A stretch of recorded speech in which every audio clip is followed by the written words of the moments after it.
আসসালামু আলাইকুম বন্ধুরা, সবাই কেমন আছেন? আশা করি ভালো আছেন। আজকে আপনাদের সামনে অনেক সুন্দর একটা রেসিপি নিয়ে এসেছি। সেটা হচ্ছে পাউরুটি দিয়ে একটি মজার নাস্তার রেসিপি। তো আপনারা ভিডিওটি শেষ পর্যন্ত দেখবেন, আশা করব আপনাদের অনেক ভালো লাগবে। তো এই পাউরুটির রেসিপি করবার জন্য প্রথমেই যেটা লাগবে সেটা হচ্ছে পাউরুটি। তো এই পাউরুটিগুলোকে নিয়ে নিয়েছি এবং এইগুলোকে ছোট ছোট টুকরো করে কেটে নিতে হবে।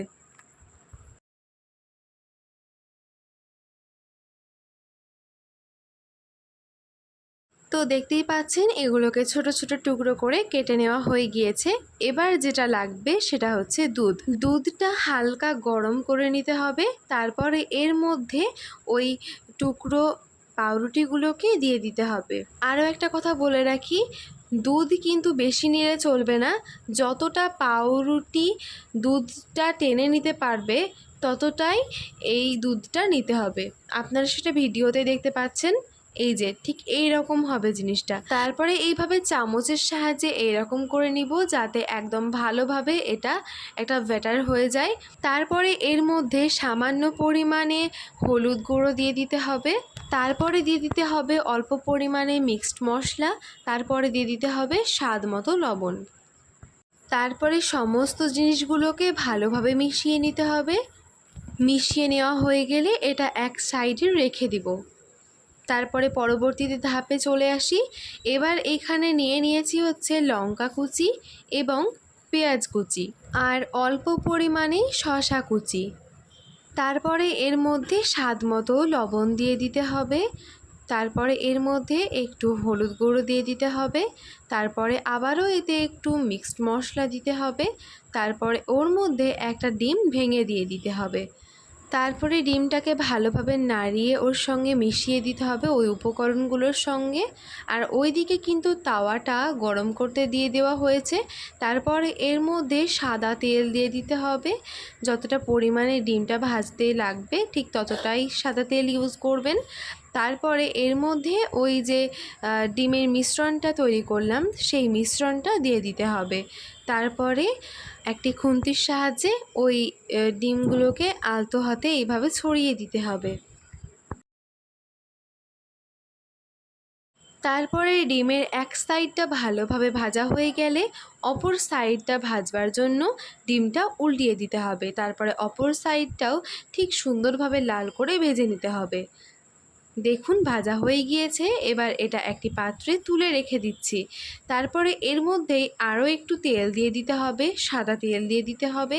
তারপরে ওর মধ্যে একটু হলুদ গুঁড়ো দিয়ে দিতে হবে। দেন ওটাকে ভালোভাবে একটু নাড়িয়ে দিতে হবে। তারপরে তেলটা যখন গরম হয়ে যাবে তখন এর মধ্যে ওই যে পাউরুটির ব্যাটারটা করে রেখেছিলাম সে ব্যাটারটা এর মধ্যে দিয়ে দিতে হবে। তারপরে একটা চামচের সাহায্যে এইভাবে গোল করে ছড়িয়ে দিতে হবে। তারপরে এক সাইডটা ভাজা হয়ে গেলে অপর সাইডটা ভাজবার জন্য আবারও এটাকে উল্টিয়ে দিতে হবে। তারপরে অপর সাইডটাও সুন্দরভাবে ভেজে নিতে হবে।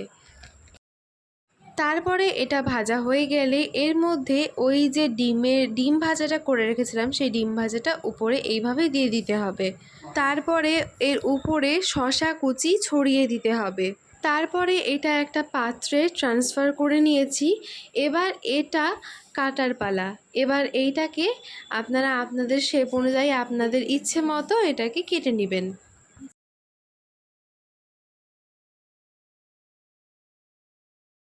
তারপরে এর মধ্যে কিছু কিশমিশ এবং খেজুর কুচি দিয়ে দিচ্ছি। খেজুরগুলোকে এভাবে কুচি কুচি করে কেটে নেওয়া হয়েছে। এবার এর উপরে এগুলোকে দিয়ে দিতে হবে। আর দেখতেও খুব সুন্দর লাগবে আর খাওয়ার সময় অনেক ভালো লাগবে।